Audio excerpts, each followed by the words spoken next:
안녕하세요. 하루 필수 말씀 충전 하필 큐티 조종환입니다. 오늘 함께 나눌 하나님 말씀은 민수기 16장 1절에서 15절까지 말씀입니다. 이스라엘의 아들 고라가 반기를 듭니다. 우리는 반역에 대한 이야기들을 계속해서 읽고 있습니다. 미리암도 반역했었고 또 이스라엘 백성들도 고기를 달라고 반역했었고 정탐꾼들도 반역을 했습니다.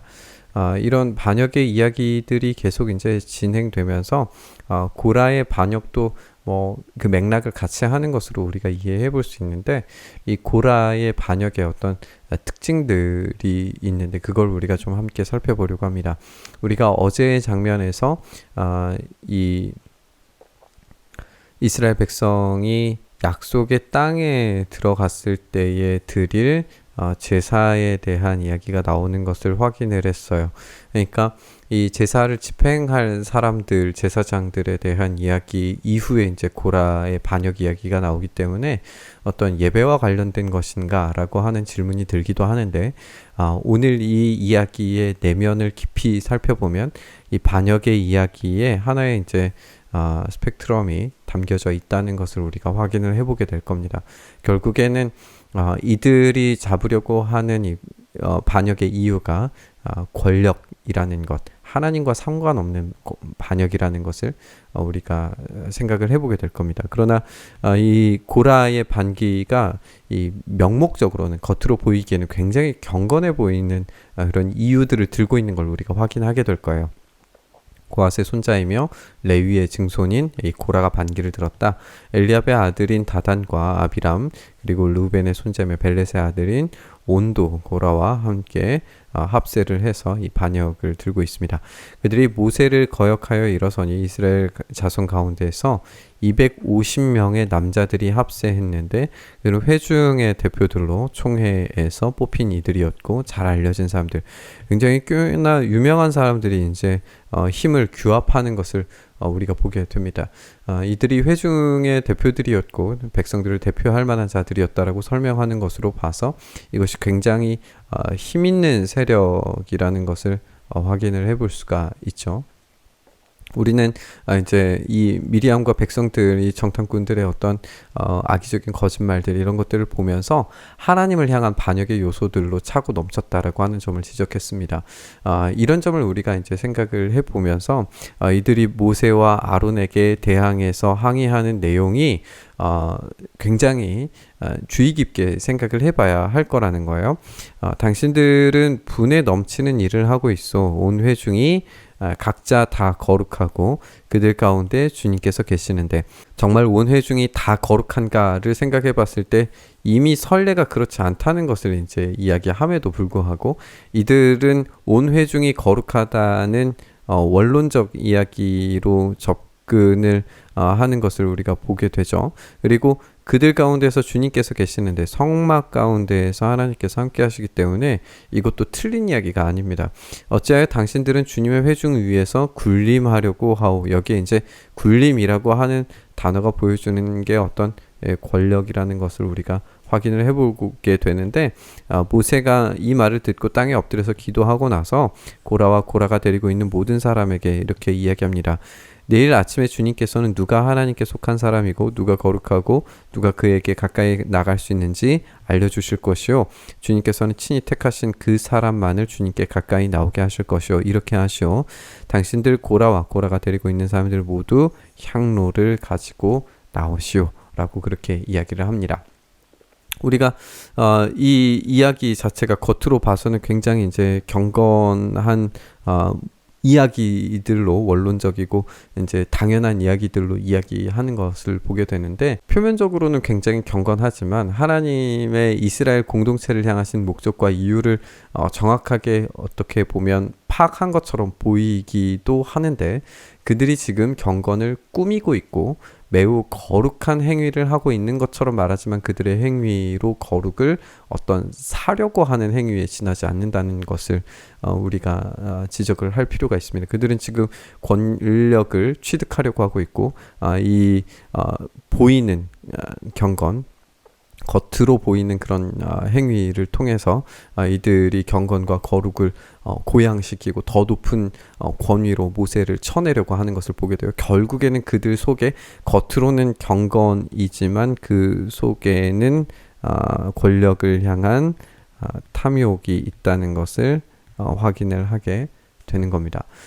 이 안에 숨겨진 이 불경건한 목적을 우리가 이제 확인을 해보면 그런 이유를 이제 생각을 해보면 지금 하나님께서 누구를 세우시고 그 리더를 통해서 이야기하시는지 이것은 명령권자이신 하나님을 완전히 간과하고 배제시키는 것이에요.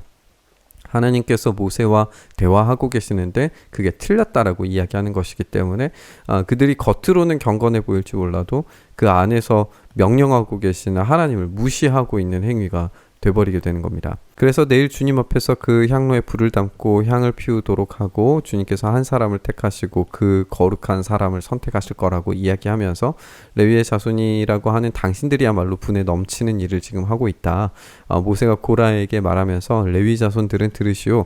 이스라엘 하나님이 당신들을 이스라엘 회중 가운데에서 구별하셔서 주님께로 가까이 나오게 하셨어. 그리고 주님의 성막일을 하게 하셨어. 뿐만 아니라 당신들을 회중 앞에 세워서 그들을 돌보게 하셨어. 그런데 이것이 당신들에게 부족하단 말이오 라고 그렇게 이야기합니다. 주님께서는 당신의 모든 동료 레위 자손을 당신과 함께 주님께로 가까이 불러내셨어. 그런데 이제 당신들은 제사장직까지 요구하고 있어. 이것은 하나님께서 허락하신 것에 만족하지 못하는 것이고 자신들이 이 거룩을 차지하려고 하는 이 권력에 대한 탐욕이라는 것을 우리가 확인을 하게 되는 거죠. 그러므로 당신과 당신의 사람들이 결속한 것은 주님을 거역하는 것이요. 여기에 이제 핵심이 있는 겁니다. 이것은 결국 하나님께서 허락하시는 것에 만족하지 않기 때문에 이 허락하시는 것 말고 다른 것도 내가 차지하겠다. 그 거룩을 차지하겠다. 내가 그 명예와 권력을 차지하겠다. 이런 거라는 걸 정확하게 이제 간파하고 있는 것을 우리가 보게 되는 겁니다. 아론이 어떤 사람인데 감히 그를 거역하면서 불평한단 말이오. 이 사람은 부족한 사람인 것은 사실일지 몰라도 하나님께서 세우셨다라고 하는 명백한 이야기를 모세는 하고 있는 겁니다. 이들의 문제는 하나님의 선택과 일을 자신들의 거룩과 경건한 선택으로 대체할 수 있다라고 믿는 것이고 그 안에 겉으로는 경건할지 모르지만 그 안에 탐욕이 자리 잡고 있다는 것을 우리가 확인을 하게 되는 겁니다. 모세는 사람을 시켜서 엘리압의 아들 다단과 아비람을 부릅니다. 그런데 그들이 이렇게 말하기를 우리는 가지 않겠소. 우리를 적과 꿀이 흐르는 땅에서 이끌어내어 이 광야에서 죽이는 것으로도 부족하단 말이오. 이제 당신은 우리 위에 군주처럼 군림하기까지 할 셈이오. 더욱이 당신은 우리를 적과 꿀이 흐르는 땅으로 인도하지 못했소. 밭과 포도원도 우리의 유산으로 주지 못하였소. 당신은 이 사람들의 눈을 뺄 작정이요 우리는 못 가오라고 이야기합니다. 근데 이게 이제 거짓말인 거죠. 그들의 속셈인 겁니다. 지금 적과 꿀이 흐르는 땅으로 인도하지 못한 게 아니라 그들의 잘못이었고 그들의 배신이었는데 이것을 바꾸어서 이야기하는 거죠. 한마디로 말하면 이제 거짓말을 하고 있는 것을 우리가 보게 되는 겁니다. 모세가 약속의 땅으로 인도하지 못한 게 아니라 그들의 반역 때문이었고 하나님의 명령이었습니다. 이것으로 이제 모세의 이 분노가 이해가 되는 거예요. 이들은 지금 모세의 자리를 찬탈하려고 하는 데에서 끝나지 않습니다. 결국에 이 군주처럼 군림하기까지 할 셈이요라고 이야기하지만 그들의 참된 군주이신 하나님을 능멸하고 있는 것을 우리가 생각을 해보게 되는 거예요. 경건한 이유를 대면서 그들의 내면적인 속셈, 하나님의 자리를 찬탈하려고 하는 악의적인 거짓말장이들에 불과하다는 것을 우리가 보게 됩니다. 저 사람들이 바치는 재물을 바라보지도 마시고 저는 저 사람들에게서 나귀 한 마리도 빼앗은 일이 없고 저들 가운데 어느 한 사람에게도 잘못한 일이 없습니다 라고 이야기하면서 이들의 속셈이 얼마나 악의적인가에 대해서 굉장히 화가 나 있는 모세의 모습까지 우리가 확인을 하게 됩니다. 우리의 의로움과 경건이 높아지면 높아질수록 하나님의 의로우심과 일하심의 비율은 줄어들 수밖에 없습니다. 근데 우리의 의로움과 경건이 0이 되면 하나님의 은혜의 역사는 100이 됩니다. 우리는 하나님의 선택과 일하심에 우리의 100을 완전히 내어드려야 됩니다. 그때 비로소 하나님의 의로우심과 은혜의 역사는 100이 되어서 우리의 삶에 일하시게 될 겁니다. 비록 우리가 그것을 받아들이는 일이 힘겹게 느껴질 수도 있습니다. 그래서 왜 내게는 이것밖에 허락하지 않으시는가 생각할 수도 있고, 그래서 하나님이 왜 응답하지 않으시는가, 왜 이 정도까지만 일하시는가, 왜 우리에게 매정하게 일하시는가, 그렇게 의심이 될 수도 있는데, 그때에도 우리의 100을 주님께 드릴 수 있어야 됩니다. 그래야 우리의 생각과 예상과는 전혀 다른 방식으로 우리에게 가장 좋은 것을 주시는 하나님을 만나게 될 겁니다. 이스라엘 백성들이 고라 자손과 함께 규합해서 힘을 합치고 있는 자들은 그 속에서, 이 겉으로는 경건할지 모르지만 그 속에서 탐욕이 작동하는 것을 보게 됩니다.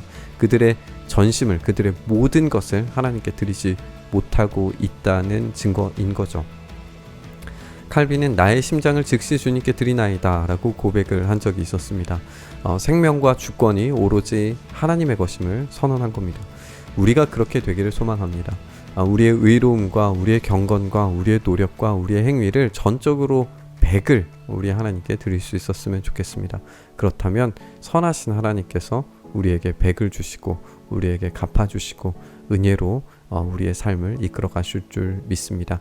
우리가 이 고라의 반역에 동참하지 않고 전적으로 우리의 모든 것을 하나님께서 허락하시는 그것 아래에 우리의 모든 것을 드릴 수 있는 삶을 선택하고 의지하고 바라면서 기도의 자리로 나아가시죠. 주님, 우리가 의도적으로 우리의 온 힘을 다하여서 우리의 모든 것을 주님께 드리길 원합니다. 주님, 우리를 불쌍히 여기시고 긍휼히 여기셔서 오직 은혜를 주시는 주님으로 말미암아 만족하는 삶에서, 또 하나님께서 제공해 주시는 그 탁월함 안에서 우리가 오늘도 살아갈 수 있도록 은혜 더하여 주시옵소서. 이렇게 우리와 함께 하시길 소망하며 우리 주님 예수님 이름으로 기도드리옵나이다. 아멘.